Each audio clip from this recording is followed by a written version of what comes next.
Year 1077 before Christ. The Egypt of the pharaohs, the oldest and most powerful civilization in the world, faces something it has never faced: the total collapse of the economy. It wasn't invasion, it wasn't plague, it wasn't drought. It was something much worse. The temples had gold, the pharaohs had palaces, but the people had no bread. And when the state becomes the parasite, civilization dies from within. Egypt took 3,000 years to build its greatness. And it took only 200 years of fiscal corruption to destroy everything. And today, as you watch this video, governments around the world are repeating exactly the same mistakes. They just moved the pyramids to different places. Before we continue, check if you're already subscribed to the channel and write in the comments where you're watching this video from. I love knowing how far these stories reach. For 3,000 years, Egypt was the unquestioned power of the ancient world. Think about that for a moment. 3,000 years. When the Roman Empire was born, Egypt was already ancient. When the pyramids were built, they were already ancient to the Egyptians of Cleopatra's time. This is a timescale that our modern brains can barely process. The United States is less than 250 years old. Brazil, 200. Most of the countries we know today didn't exist 100 years ago. But Egypt lasted 30 centuries. And it wasn't just longevity, it was dominance. While other peoples still lived in nomadic tribes, hunting and gathering, the Egyptians were already building pyramids that defy modern engineering. They mastered hieroglyphic writing, developed mathematics, astronomy, medicine. They mummified bodies with techniques that science only managed to understand in the 20th century. They created the first centralized administrative system in history, the first civil service, the first organized bureaucracy. They invented the concept of the state. Egypt wasn't just rich, it was stable, and stability in antiquity was more valuable than gold. For millennia, the same structure worked like clockwork. The pharaoh was considered a living god, son of Ra, the sun god. His word was absolute law, his authority unquestionable. He didn't just rule Egypt, he was Egypt. Below the pharaoh, the priests administered the temples, which functioned as banks, granaries, hospitals, and centers of economic power. The scribes, the intellectual elite of the time, controlled all accounting, all records, all taxes. Every grain of wheat accounted for, every head of cattle registered, every transaction documented on papyrus.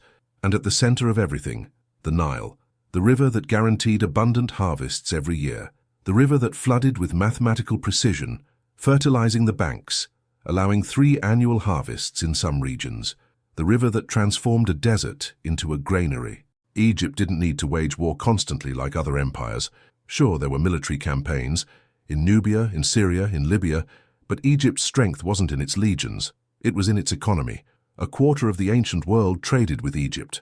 Gold from Nubia, which came down the river in quantities that would make the Spanish conquistadors envious millennia later.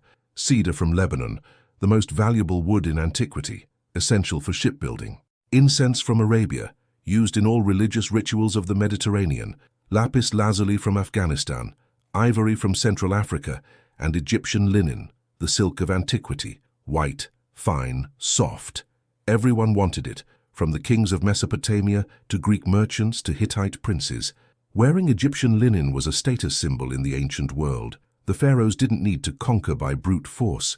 They dominated through superior administration. They had the most sophisticated tax system in the world, something the Romans, centuries later, would copy and perfect. Every harvest was measured by scribes trained from childhood. Every granary accounted for with mathematical precision. Every commercial transaction recorded on papyrus and archived in state libraries. Egypt was a perfect bureaucratic machine, a state that functioned with the precision of a water clock, incidentally, an Egyptian invention. There were patrolled roads guaranteeing security to merchants.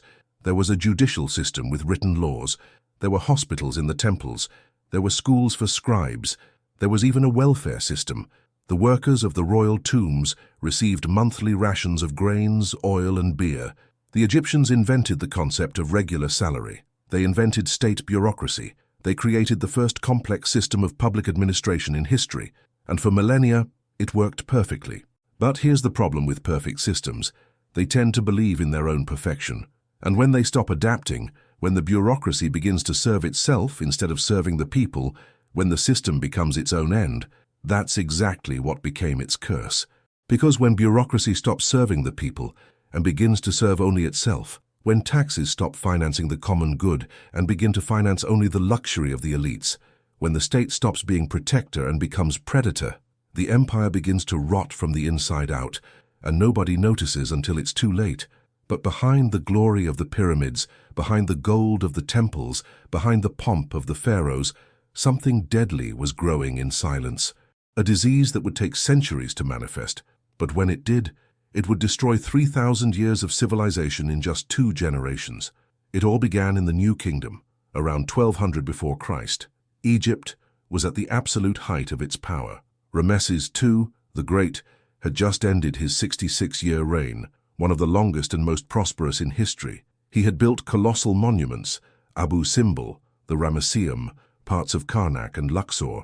His face was carved in stone throughout Egypt. The empire extended from Nubia in the south to Syria in the north. It controlled the incense trade routes, Nubian gold, trade in the eastern Mediterranean.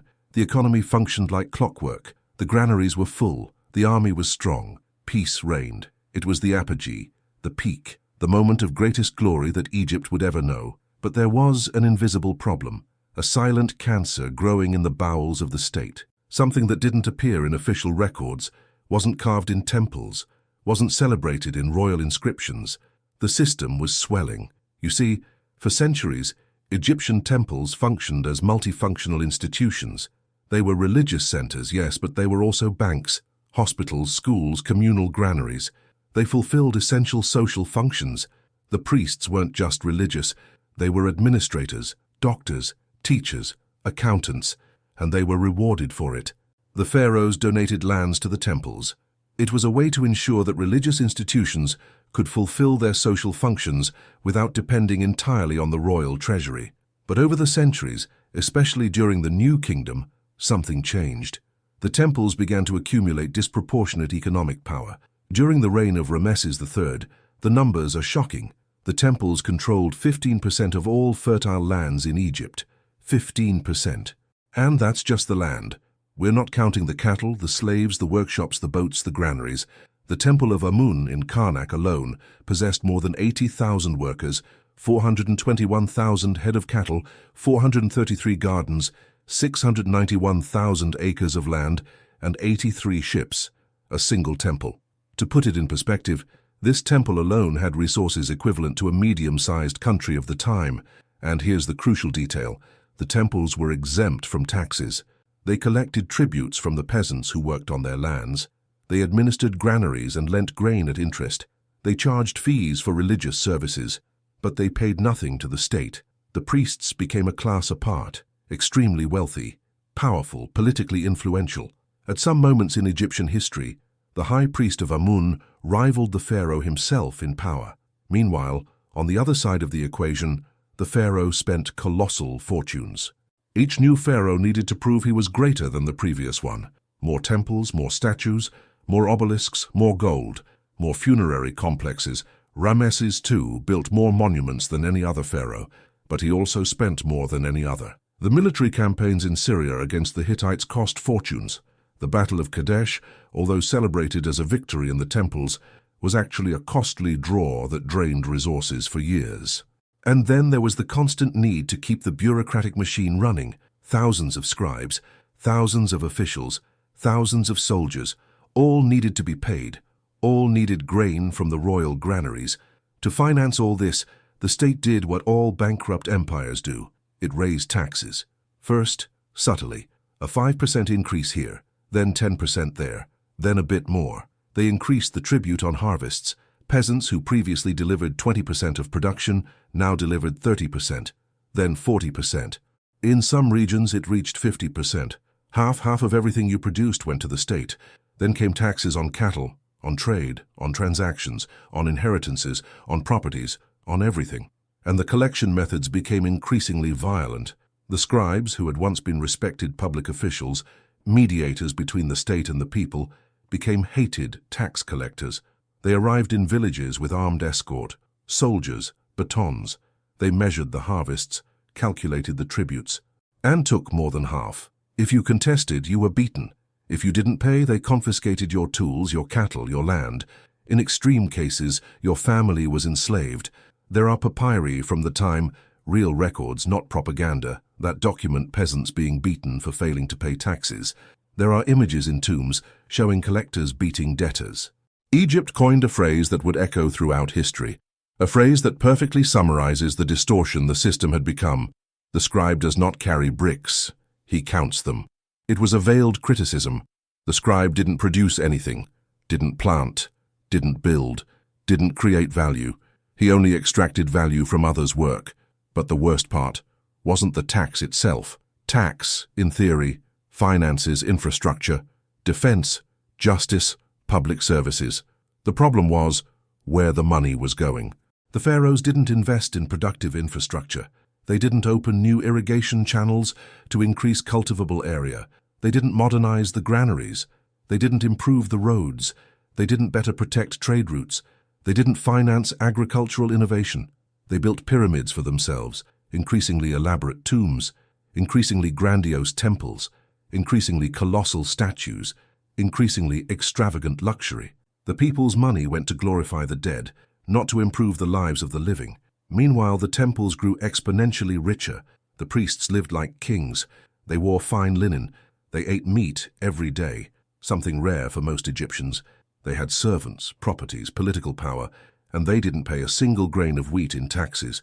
The system had created a parasitic class that sucked resources without contributing proportionally, and a state machine that extracted more and more from the people while delivering less and less in return. And the people paid the bill. That's where the empire began to die, and nobody noticed. Because economic collapse doesn't happen suddenly. It doesn't arrive with fanfare. It infiltrates silently, corrodes the foundations, weakens the structures, until one day, apparently without warning, everything crumbles. And when it started to crumble, it was too late to fix. At first, the signs were subtle, small cracks in the perfect facade. Villages began to be abandoned. Not many, not all at once. But gradually, families simply disappeared during the night. They fled to the desert. They fled beyond the borders. They fled to anywhere away from the tax collectors. Archaeological records show a significant population decrease in certain regions of Egypt during the late New Kingdom. Fields that had been fertile and productive became empty. Why? Because nobody wanted to work to give half or more of the harvest to the state.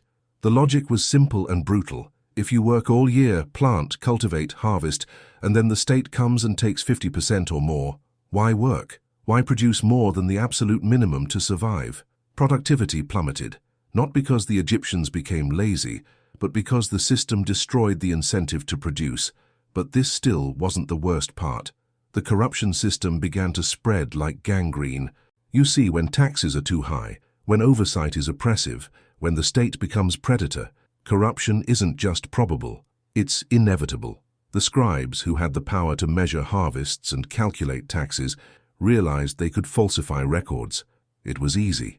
You arrived in a village, measured the harvest, recorded an inflated number, collected tax on the inflated number, delivered part to the royal treasury, and pocketed the difference. Who audited the auditors? Nobody. Or rather, other equally corrupt auditors. The priests, who were already tax-exempt, began charging mandatory religious fees. Want to make an offering to the gods? Fee. Want a funerary ritual? Fee. Want divine protection? Fee. And these fees didn't go to the gods. They went into the priests' pockets. The local governors, the nomarchs, created their own parallel tax systems. Voluntary contributions that weren't voluntary at all. Road tolls, market fees, commercial licenses, all arbitrary, all informal, all corrupt. Egypt had 3 tax systems operating simultaneously: the pharaoh's official tribute, the temple's fees, and the local governor's exactions, and nobody knew exactly how much they owed, to whom, when, or why. It was tax chaos, a fiscal jungle, a bureaucratic nightmare. Trust in the state disappeared completely, and when people lose trust in institutions, society begins to disintegrate. Workers who had previously built the royal tombs, skilled artisans, masons, painters, sculptors, went on strike. That's right. The first recorded strike in human history happened in Egypt, around 1170 before Christ, during the reign of Rameses III. They stopped work, sat down, and declared, "We are hungry. We worked a whole month and didn't receive our grain rations. This is documented. There are papyri that record the event. The workers weren't asking for higher payment. They were just asking for the promised payment, the basics, food, and the pharaoh couldn't pay, not because Egypt was poor. There was gold in the temples, monuments being built, luxury in the courts, but because the granaries were empty, because resources had been diverted, because the system had become a cycle of institutionalized theft. The grains that should have paid the workers were in the temple granaries, or had been sold by corrupt scribes, or had been diverted by local governors, or simply hadn't been collected because the peasants had fled. The system entered operational collapse, and the final blow was still to come. Around 1200 before Christ, a wave of invasions hit the eastern Mediterranean. Historians call these invaders the Sea Peoples, a coalition of varied ethnic groups, probably climate and economic refugees from other collapsing regions. They destroyed the Hittite Empire, devastated cities in Syria, plundered Cyprus, and turned toward Egypt. Normally, Egypt would have repelled any invasion with relative ease. The Egyptian army was well-trained, well-equipped, numerous. The borders were fortified. There was a powerful navy, but this time was different. There weren't enough soldiers. Why? Because the army didn't receive regular payment. Soldiers deserted. Units refused to march without guarantees that their families would be fed. There were no resources for rapid mobilization, because the treasury was empty. The gold existed, yes, but it was in the temples, in the palaces, in the tombs. It wasn't available for kingdom defense. Supply routes were compromised, because many villages had been abandoned, because merchants avoided certain regions due to abusive taxes, because the economy was in tatters. Rameses III managed with extreme difficulty to repel the Sea Peoples. There are magnificent reliefs at Medinet Habu showing the naval victory, but it was a Pyrrhic victory. It cost almost everything remaining in the treasury, and after that victory, Egypt never recovered, because the problem wasn't military, it was economic and administrative. Egypt, the 3,000-year superpower, could no longer defend itself adequately, not because it was militarily weak, but because it was administratively bankrupt. Rameses III, in his official records, not propaganda, but internal reports, wrote something revealing. The lands of Egypt were abandoned. Every man robbed his neighbor. There was no law, there was no authority, the country was in pieces. This is the pharaoh admitting in official documents that the state had lost control. The economy collapsed. International trade stopped. Nobody wanted to negotiate with an unstable empire. The currency, in the form of standardized gold and silver rings, lost value because nobody trusted the state that guaranteed them. People returned to barter. They traded grain for oil, oil for cloth, cloth for tools. As if going back 2,000 years in economic history, the monetary system, the tax system, the judicial system, the administrative system, everything that had taken millennia to build, simply stopped functioning. It was as if someone had turned off the machine, and nobody knew how to turn it back on. The provinces began to separate. Local governors declared autonomy. Each became a mini-pharaoh in his territory. Upper Egypt separated from Lower Egypt. Egypt, which had been unified for more than 1,500 years at that point, fragmented into rival kingdoms. And when money stops flowing, when trust in institutions evaporates, when the state stops fulfilling its basic functions, everything else stops with it. Imagine the scene for a moment.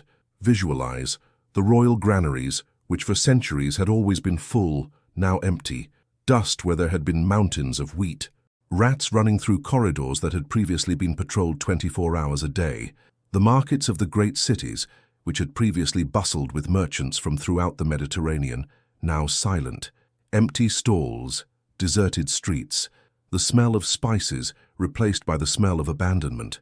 The fields along the Nile, which for millennia had been the world's granary, now half abandoned. Irrigation channels clogged because there's no workforce to maintain them. Harvests rotting because there aren't enough workers, and those who exist produce only the minimum to survive. The temples still gleamed with gold. Yes, their walls were still covered with magnificent reliefs. Their columns still supported ceilings painted blue with golden stars. The priests still wore fine imported linen, still ate meat, still drank wine, still lived in luxury. But in the streets, literally outside the temple walls, the people were starving. Children with bellies swollen from malnutrition, entire families begging, People eating tree bark and roots because there were no grains in the markets. And the state's response?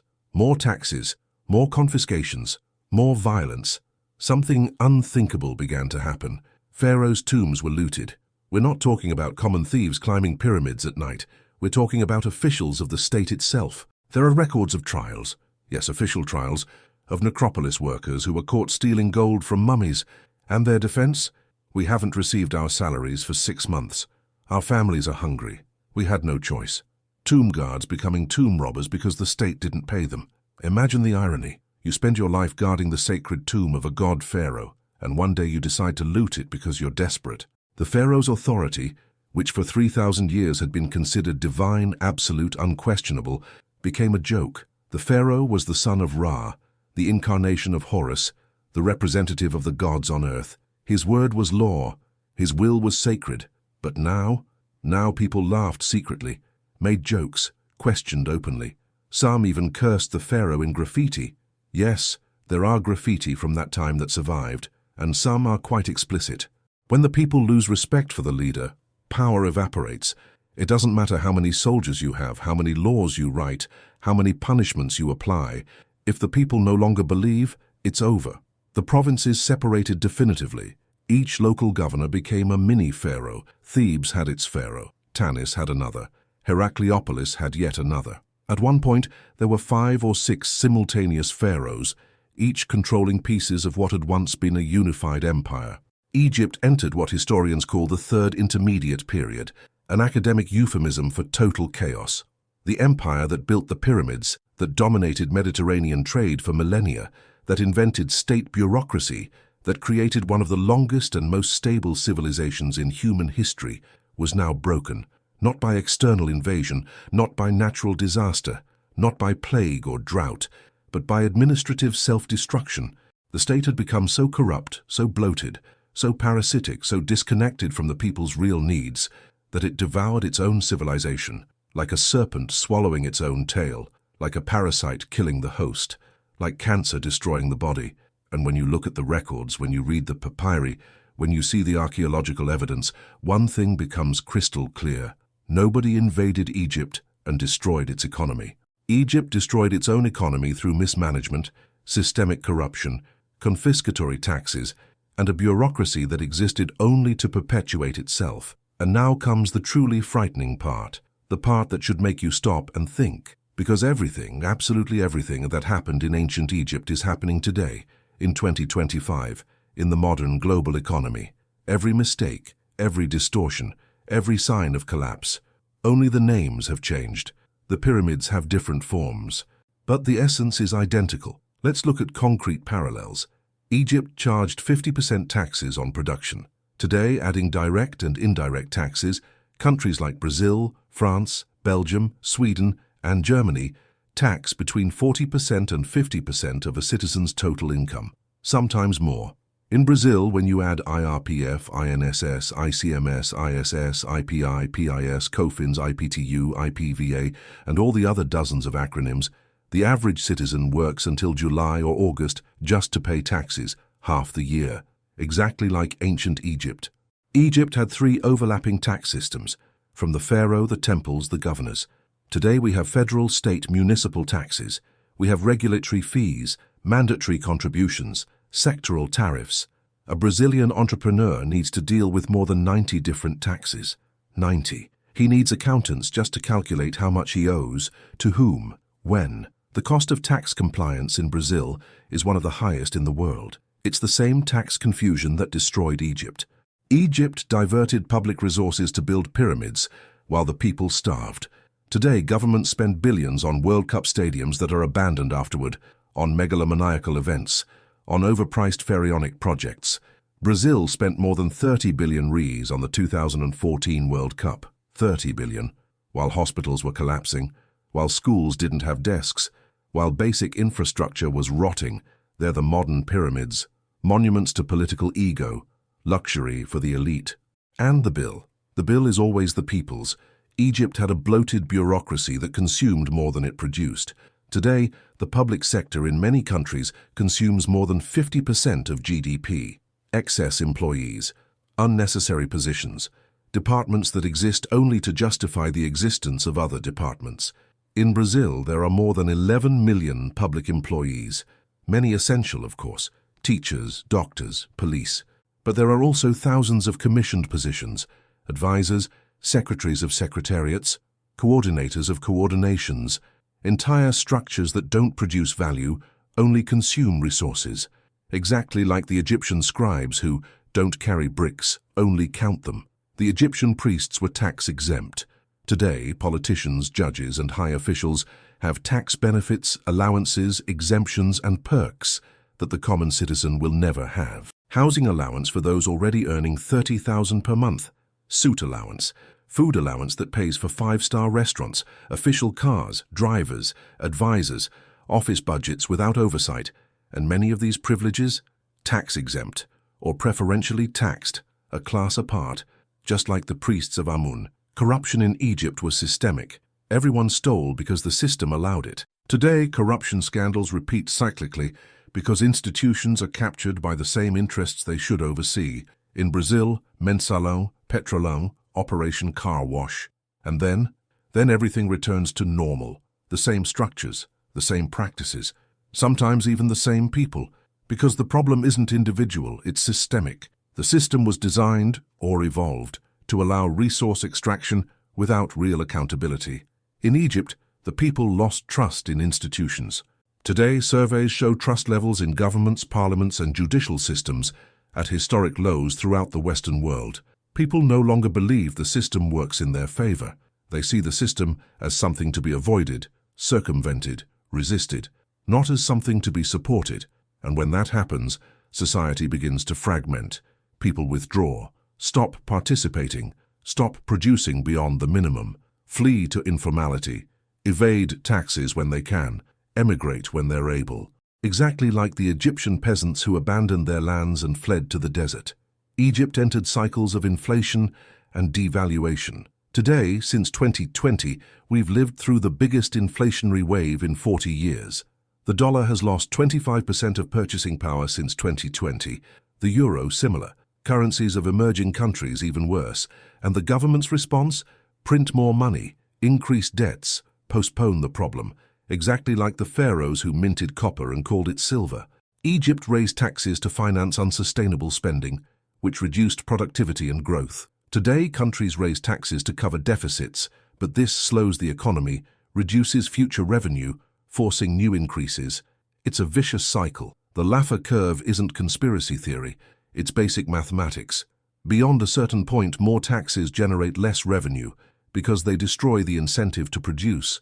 Egypt fragmented into rival kingdoms. Today we see separatist movements growing worldwide. Catalonia in Spain, Scotland in the United Kingdom, regions of Brazil discussing fiscal autonomy. The concept of the unified nation-state is under pressure because when the central government doesn't deliver value, only extracts resources, the regions ask, why are we part of this? They thought they were too big to fall. They thought 3,000 years of history would protect them. They thought they were special, chosen by the gods, immune to the economic laws that govern common civilizations. But they weren't, and they aren't, because no empire, no matter how ancient, how powerful, how rich, survives when the government becomes the parasite. And today we're repeating the same story. Exactly the same, only the pharaohs have changed places. Only pyramids have been exchanged for stadiums. Only scribes have been replaced by bureaucrats. But the essence is identical. A state that extracts too much and delivers too little. An elite that lives in luxury while the people struggle to survive. A bureaucracy that exists to perpetuate itself. A confiscatory tax system. Systemic corruption. Loss of institutional trust. All the ingredients of Egyptian collapse are present today. And history, as always, is trying to teach us. It's shouting the lessons. It's showing the signs. The question is, will we listen? Or will we repeat the mistake to the end? The Egypt of the pharaohs didn't fall because it was conquered by a stronger empire. It didn't fall because a natural disaster destroyed its harvests. It didn't fall because the gods abandoned them. Egypt fell because it self-destructed. Slowly, systematically, inevitably. When the state stops serving the people and begins to suck the people dry, collapse is a matter of time. Not if, but when. When bureaucracy exists to perpetuate itself, not to serve, the machine breaks, because it loses purpose, and a machine without purpose is just dead weight. When tributes become extortion, when the state takes half or more of what you produce and delivers little or nothing in return, the economy dies. Because you kill the incentive, and without incentive there's no production. Without production, there's no wealth. Without wealth, there's no civilization. And when the government becomes the parasite itself, when elites live by extracting resources instead of creating value, when the system rewards political connection instead of productive merit, no civilization survives. Egypt took 3,000 years to build its greatness. 3 millennia of accumulating knowledge, wealth, infrastructure, institutions, 3,000 years of stability, prosperity, and power. And it took only 200 years of mismanagement, fiscal corruption, abusive taxes, and bureaucratic parasitism to destroy everything, everything. The pyramids remained, the tombs remained, the statues remained, but the civilization died. And the lesson is crystal clear, painfully clear. Empires don't fall because of wars. They die from within, corroded by their own administrative greed. The sword comes after, the invader comes after, but the wound is self-inflicted. Egypt killed itself, Rome killed itself, Spain killed itself, the British Empire killed itself, the Ottoman Empire killed itself, and today, in 2025, we're watching in real time the same process unfold, in the same patterns, with the same signs, with the same mistakes. The only difference is the scale, because today it's not just one empire, it's the entire global system that's replicating the mistakes of the past. And history is shouting, it's warning, it's showing the way. But will we listen? The next empire in our series shows how a giant that controlled 3 continents, Europe, Asia, and Africa, broke in exactly the same way, drowned in external debt, internal corruption, and bad governance. An empire that lasted 600 years and fell in less than 100 when it repeated the mistakes we're seeing today. If you're not subscribed yet, subscribe now. Turn on notifications. Share this video, because history is repeating itself. And those who don't learn from the past are condemned to pay the price in the present. Egypt warned us 3,000 years ago. Rome warned us 2,000 years ago. Spain warned us 500 years ago. Will we finally listen, or will we wait until it's too late? The choice, as always, is ours.